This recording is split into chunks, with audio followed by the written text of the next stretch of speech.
You know, me and my brother, we're gonna rule London. Welcome back to another Kray video. Please subscribe to our YouTube channel so you don't miss any videos. And for people really into the Krays, join our private Facebook group, Krays Crime Lords of London, where you will find stuff probably unavailable anywhere else. We're an established group with a large membership, and best of all, we're friendly. The link is in the YouTube description section.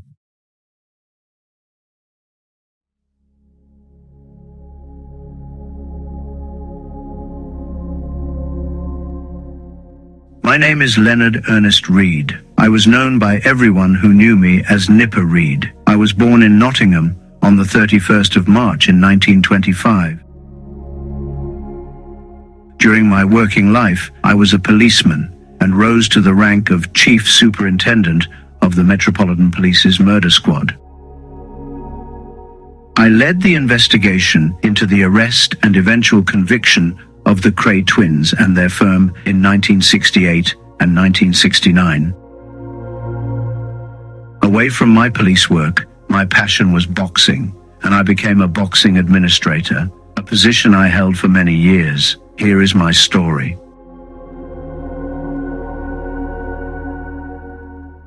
I was promoted to superintendent in 1967.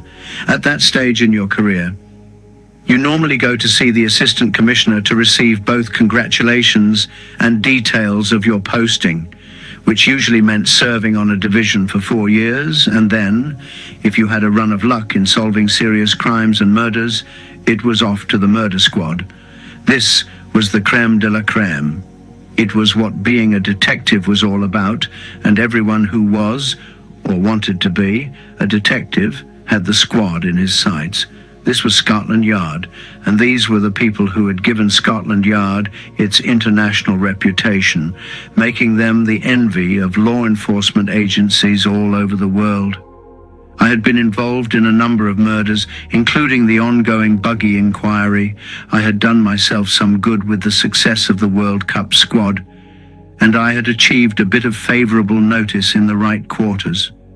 For the moment, I assumed that I would be sent to one of the busier divisions, D, N, or E. I wasn't really concerned. At the age of 42, I'd made it to the top of the ladder.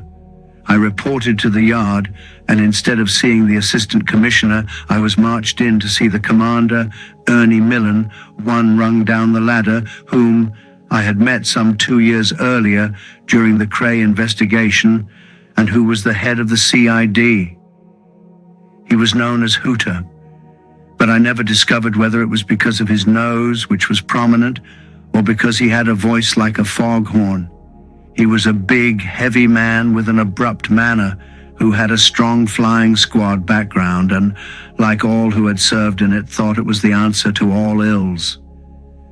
He knew that I had been approached on a number of occasions to join that squad, but had refused, and he could not understand this obstinacy. I had never been one of his boys, and indeed he had been scathing in his remarks over the first Kray investigation. I had only met him on rare occasions since then, and I certainly had not gone out of my way to put myself in his sights. Not only was I not one of his boys, I was not one of his favorite men at all. However, when I heard what he had to say, I realized that my appointment had been nothing to do with him at all. Well, he barked in his usual brusque manner. "Do you know where you're going?" "No, sir, I've no idea." This was true. Usually there is some leakage about where a new super will be posted, but the wall of silence about my future was on the same level as that erected by the witnesses in the buggy case. Try as I might, I had not been able to find out where I was going. "C.I.," he barked, and then, seeing my look of disbelief and pleasure, quickly added, "But if you think you're being sent out to the provinces to murder inquiries, you've got another bloody thing coming. You're going to do a special that is, at the moment, top secret. The ACC, That's the Assistant Chief Constable. Is away at the moment, but he'll want to see you as soon as he comes back. Meantime, I expect you've got plenty to clear up on C, so you'd better get back there until you're notified he's back." I felt like jumping up and down, but instead, with a respectful "Thank you, sir," I turned and made my way to the door. My hand was on the knob when I heard him say, "By the way." I turned, but he did not even look up as he mumbled, "Congratulations." I was on air. I didn't give a damn what the inquiry was. I had done a triple first. The first post-war superintendent to be posted to the murder squad, the first ever to be sent on promotion from chief inspector, and the first to go without serving a period of grace on a division. This was something of which I had never dreamed.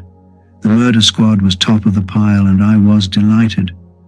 Later, when I was in a trough of despair about the way things were going, I would regret that I hadn't been sent to some quiet division where I could have soldiered on without too much aggravation. But for the moment, I was 10 feet tall.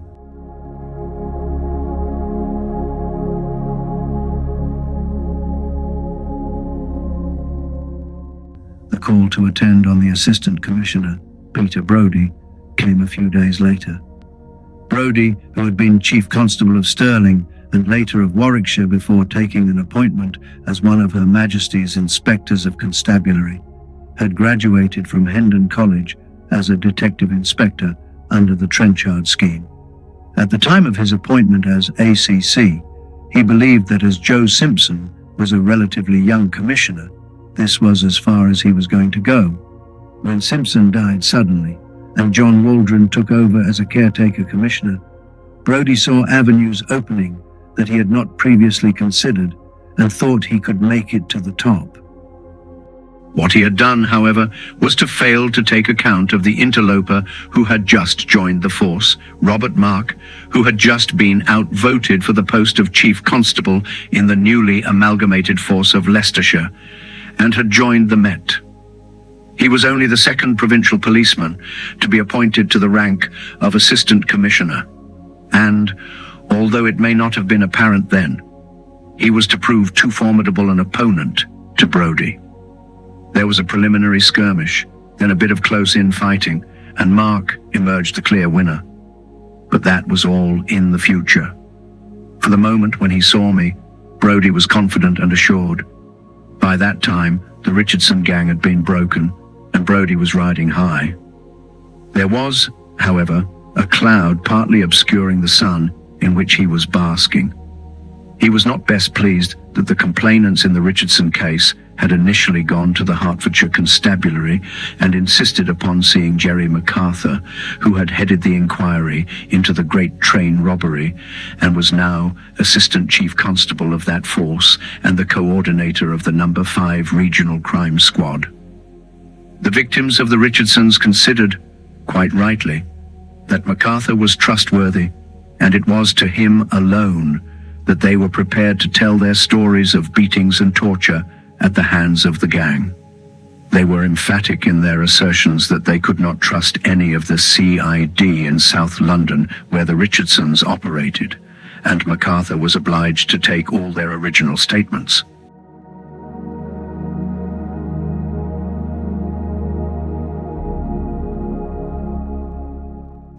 Politics dictated that the inquiry couldn't be dealt with exclusively by MacArthur, and eventually a team was formed consisting of a mixture of his squad and Met officers.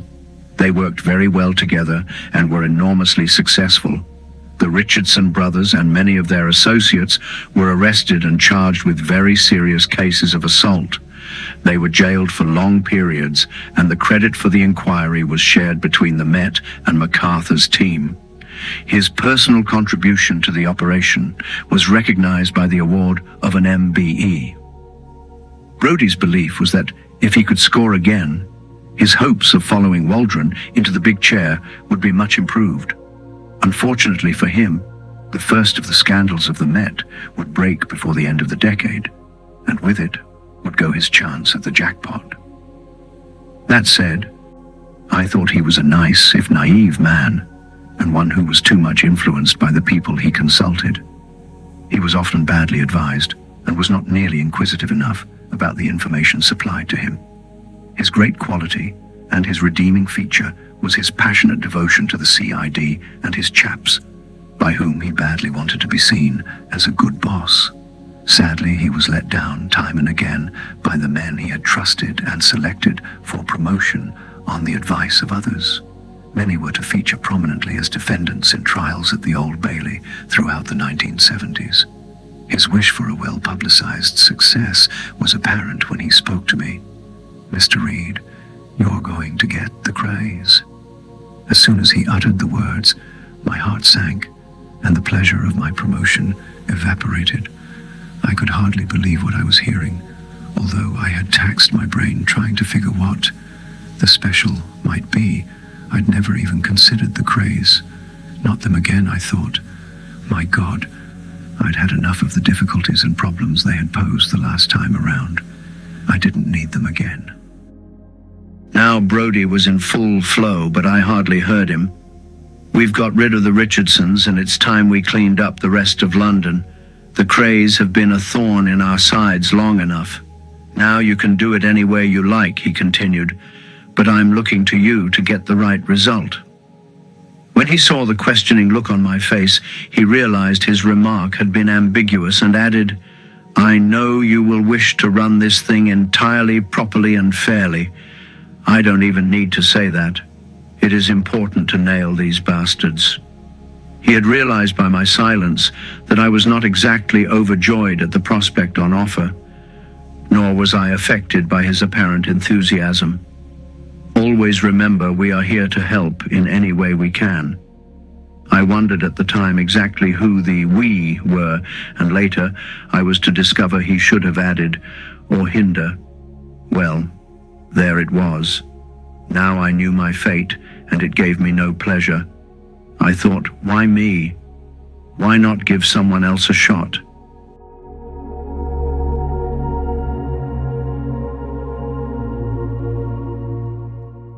Why do I have to do it after all this time? I had been puffed up like a meringue, thinking no one else had ever made the grade like this, and then to find out what it was really all about was a great deflator. It was like being hit with a wet dishcloth. Brody was still murmuring platitudes about how I was obviously the best man for the job, and how he knew he could rely on my skill and judgment. But I was hardly listening, and it didn't serve to allay my feelings. I was absolutely pissed off. Until, that is, he questioned whether I was concerned about taking on these enemies of society. I was immediately alert and replied that I was only concerned about the enemy within. There was no need to spell it out. Brody understood what I meant. He nodded reassuringly. "May I select my own team?" I asked. I was already thinking of some of those I would ask to join me. "Certainly," he said. "If they are available, you shall have them." My next question was my most important, and I was hanging on the answer. "Whom do I report to?" "Mr. Durose," replied Brody. "And where shall I be working from?" "We thought here. But do you have any strong views on the matter?" I did indeed have very strong views. The yard was the last place from where I wanted to mount an investigation. I don't mind working anywhere but here. If there was to be any secrecy in this operation, it wouldn't keep if I was working from the yard. "Very well, you can arrange that with Mr. Durose," said Brody, and with offers of congratulations on my promotion, he bade me good day. My next stop was to see John Durose, a slow-speaking, cheroot-smoking man with a firm jaw and direct manner. He was a deputy assistant commissioner, and I had never worked with him before. I knew him, of course. Who amongst the detective branch had not heard of the legendary 4-Day Johnny, so called because of his knack of solving a murder case in that time? He was the man who had overlorded the Richardson inquiry, the London Nudes murders, had rid the West End of the Messinas, and who enjoyed the highest success rate on the murder squad for solving provincial murders. We shook hands, He told me to sit down and asked whether I wanted a cup of tea. This was the first of many long discussions I had with John DeRose. Not all the subsequent ones were as pleasant. Nevertheless, I found him to be a good governor, and I was later to find his strength and determination an enormous help as the inquiry progressed. He asked what I thought of the job, and when I screwed up my face slightly and began, "Well," he interrupted saying, "Yes, I know it's a bit of a ball breaker, but don't worry. I'm sure it will come good." We talked about headquarters, and it was arranged that I should move to Tintagel House across the river on the Albert Embankment. This meant I would be away from the mainstream of the murder squad, but, for the moment, offices were found for me on the 17th floor at New Scotland Yard. We then turned to the method of picking a team. He agreed I should find my own squad, but it was he who provided its first two members, both sergeants from the murder squad, Algie Hemingway and Alan Wright, who were to stay with me to the bitter end.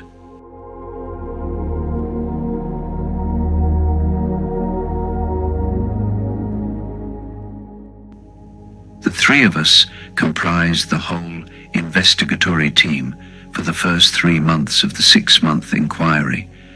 DeRose told me that we couldn't expect to keep the lid on the inquiry for too long, so it would be let out that I was conducting a high-level disciplinary inquiry into a major corruption allegation. This, in fact, was not a bad cover story. Before the creation of A10, the Discipline and Complaints Department, the murder squad officers would often deal with major complaints of corruption, and so it was quite an acceptable cover. DeRose was concerned with providing me with all the resources I needed, but the one thing I was delighted about was that he never asked me how I intended to conduct the inquiry. In fact, all the way through, there were only a couple of occasions when he tried to interfere, and when I voiced my disapproval, he backed off. This is not to suggest any timidness on his part, far from it. But John DeRose had been there. He knew what it was like to be at the sharp end, and how unwelcome undue interference from senior officers can be in those circumstances. We had a great deal of respect for each other, and our relationship worked well. For example, DeRose held what were known as morning prayers, and part of the deal when I was allowed to go to Tintagel House was that I had to return daily to New Scotland Yard and attend them. This meant reporting to him on the previous day's progress, even if, in fact, nothing of any real interest had been achieved. It was really pointless to say, "Oh yes, Sergeant Hemingway is going through the books of a supermarket in Southsea." It was even worse that we had to line up and wait for the senior reporting officer to finish before we went in, particularly as I was the most junior. It came to a head when one day I ran into Tommy Butler waiting to make his report. "Wasting my time," I said to him when he asked how things were. By the time he had finished with DeRose, I was seething. DeRose's habit was to stand with an elbow on a filing cabinet, smoking one of his cheroots. "What have you to tell me?" he asked, puffing away. In a fit of recklessness, I told him I had been wasting my time, which could have been more profitably employed, and added, "If you want reports, call into Tintagel House on your way home. You're welcome to know anything at all about the investigation, but there's only 3 of us, and I can't waste half a morning sitting outside your room."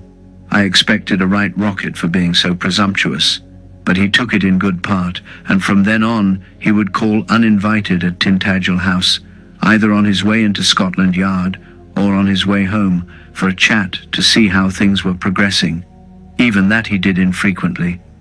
He just left me to get on with the job.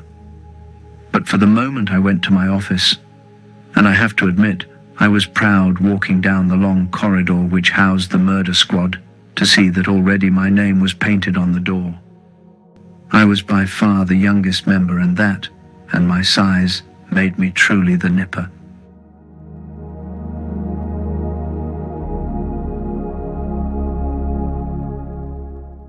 For the next 2 years, I was hardly ever there to occupy it. The governor of C1 in those days was my old governor from the first Kray inquiry, Fred Gerard. Although he greeted me with a certain amount of enthusiasm, I detected a note of envy in his voice. Of course, he had been made aware of my appointment, and also the fact that I was to bypass him and report direct to Rose. I knew also that he would have wanted to be more involved, bearing in mind the disappointment of 1965. He told me that day that when my turn came as the standby detective, he would put my name in the frame, as even the famous corruption case was supposed to be secret. That was how some months later, just as the crucial stages of the Kray inquiry were being reached, I found myself investigating the 2-year-old murder of a prostitute found strangled on the foreshore at Dunlao-Hare in Eire. What had the Krays and their friends been up to in the 2 years since I had last met them? To a large extent, they had passed completely out of my sight. I knew, of course, of the killing of George Cornell in the Blind Beggar public house in the Mile End Road. I knew also of the disappearance of Jack the Hat McVitie and the stories about his death. They were also said to have been involved in the disappearance of Frank Mitchell, the so-called Mad Axeman, from a working party at Dartmoor Prison. I knew they were still the kings of the East End, and the firm was predominant there, but now I would have to get up to date on their day-to-day activities. The story of the Cornell killing was that he was a member of the Richardson gang, who had not been at the fight at Mr. Smith's club that had resulted in their mass arrest. Cornell was a hard and fearless man, mentioned frequently during the Richardson torture trial as one of the most violent men in the gang. He had nothing but contempt for Ronnie Kray, whom he called a puff in public at the Astor Club. Ronnie, seething about the insult, bided his time, but let it be known that if Cornell came on the manor, he was to be informed. On the night of March 9th, 1966, Cornell quite brazenly went deep into the heart of Kray territory to have a drink in the Blind Beggar. He sat on a stool at the end of the bar with some 4 other men. It was around 8:30 p.m., a normal night in a popular pub. Indeed, a local detective inspector had been there a few minutes earlier, having a quick drink and sandwich. The door opened and, so it was said, in walked Ronnie Kray and Ian Barry. The story was that Cornell merely looked up and said, "Look who's here." Those were the last words he ever spoke. He was shot with a Luger pistol at point-blank range by Ronnie Kray. The joke in the pub over the years was that the best thing to drink in the Blind Beggar was a Luger and lime.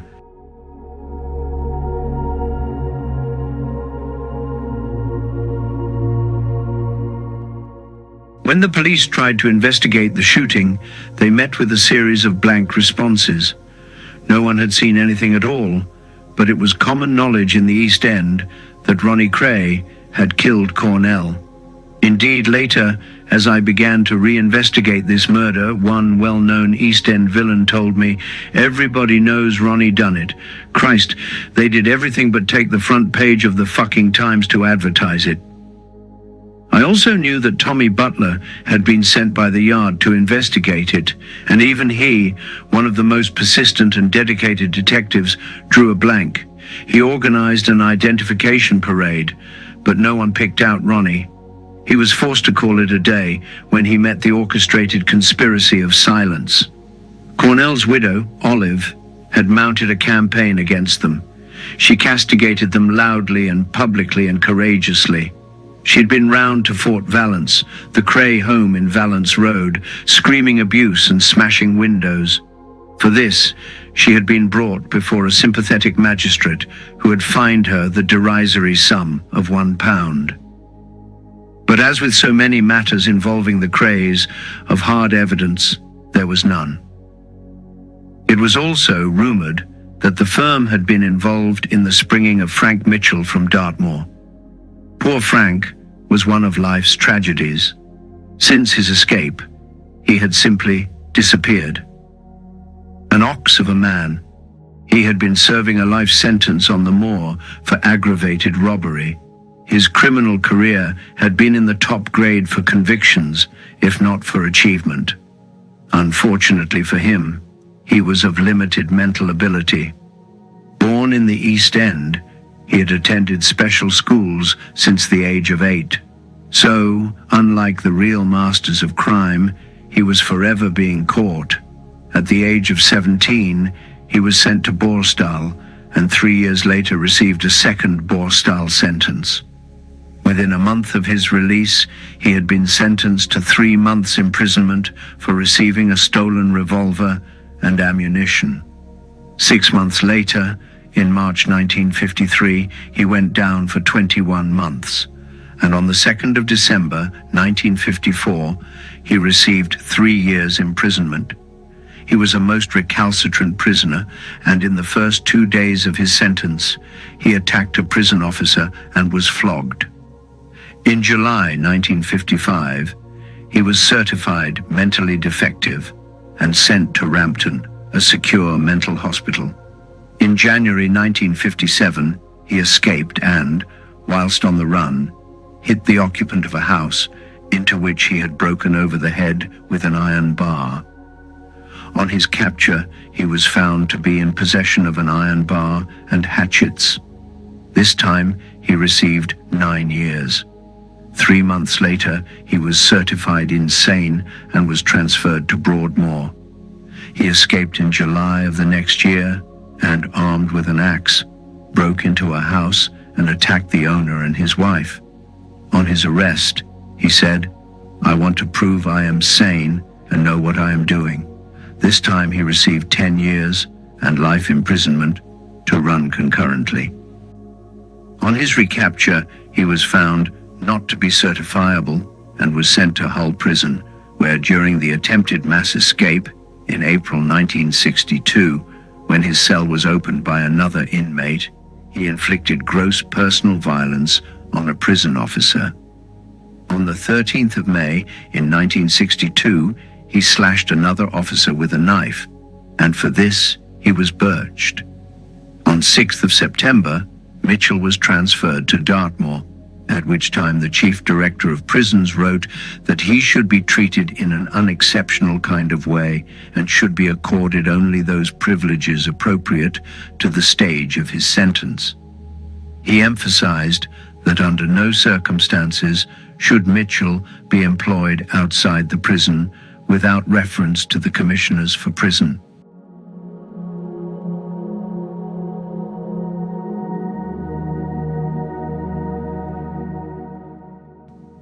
Three monthly reports on his behavior were called for, as well as for an immediate report if there was any reason to think that there might be a further outbreak of violence or an escape attempt by him. He was categorized as a prison troublemaker and a potential escaper. Then, for the first time in years, Mitchell seemed to begin to settle down. He worked well, and in July 1963, he was removed from the escape list. In May 1964, the Prison Labor Board, an internal tribunal, recommended he should be employed on a working party outside the prison. This was put to the prison board, and it was agreed he could go on the quarry party, which was a small and well-supervised group. In turn, he seemed to respond well. He kept away from other prisoners and worked on watches and model cars in his cell. Inordinately proud of his physique, he still maintained a strict exercise routine. There were regular demonstrations of his muscular development and his strength, an illustration of the fact that he could still be a threat if he so chose. He was also allowed to keep and breed budgerigars in his cell, and he watched over their progress with an unusual tenderness for a man of such size and potential for violence. Then more freedom came his way when he was allowed on other outside working parties. In September 1966, he was transferred to the Honor Party, a much more loosely supervised group. This was the Dartmoor equivalent of the prior release scheme, where prisoners nearing the end of their sentences were allowed to be employed outside prison, returning to their cells at the end of the day. The idea was, as had been the case with Niv and Craig, to rehabilitate these men for a return to normal society. It is a scheme I have long thought to be rubbish. The only society to which this kind of man wished to return is the criminal society where he could hope to pull a quick bank job and sit and enjoy the spoils for a month or two. Of course, he abused this freedom no end. No single prison guard could possibly restrain a man like Mitchell. The warders were too frightened of him to say or do anything. As one said, I just could not afford to have Mitchell troublesome.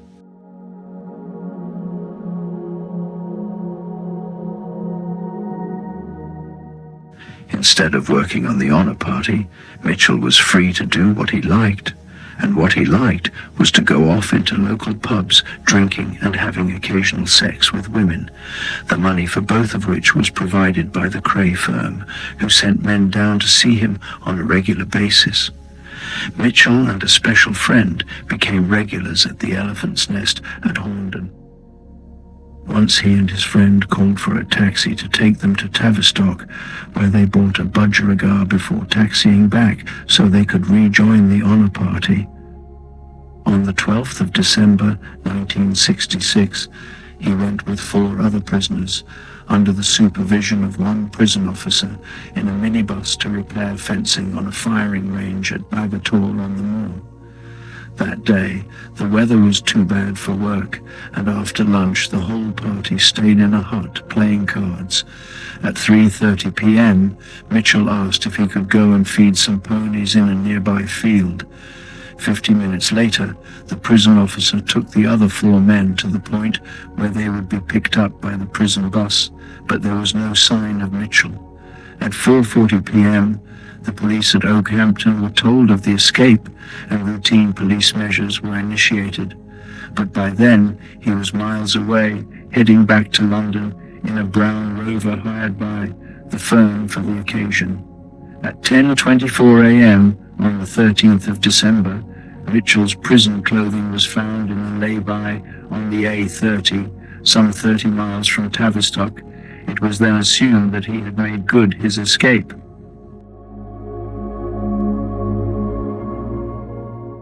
This was an interesting assumption in view of what I learned later in my own inquiries.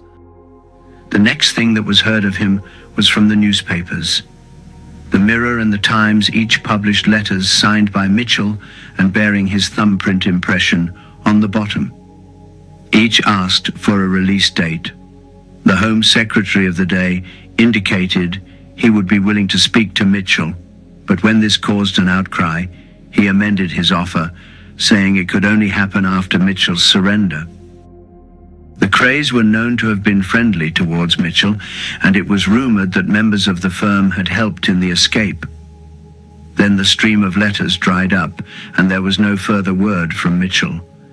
He had simply vanished, and although there were reports, rather like those in Lord Lucan's case, that he had been sighted in Scotland, Ireland, Germany, and most other countries in the world, he was never officially seen again.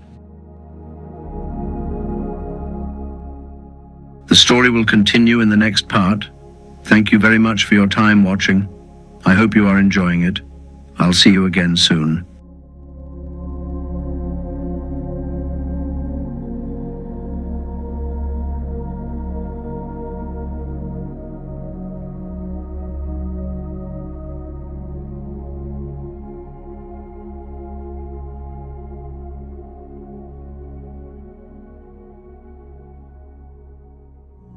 Thank you for watching. If you enjoyed the video, please join our Facebook group. It's called Krays Crime Lords of London. We're a friendly moderated group with over 1,000 Kray and other celebrated gangster videos available for view. There's also thousands of images in the photos sections. The link for the group is in the YouTube description section. I hope we see you there soon. Leave a like and subscribe.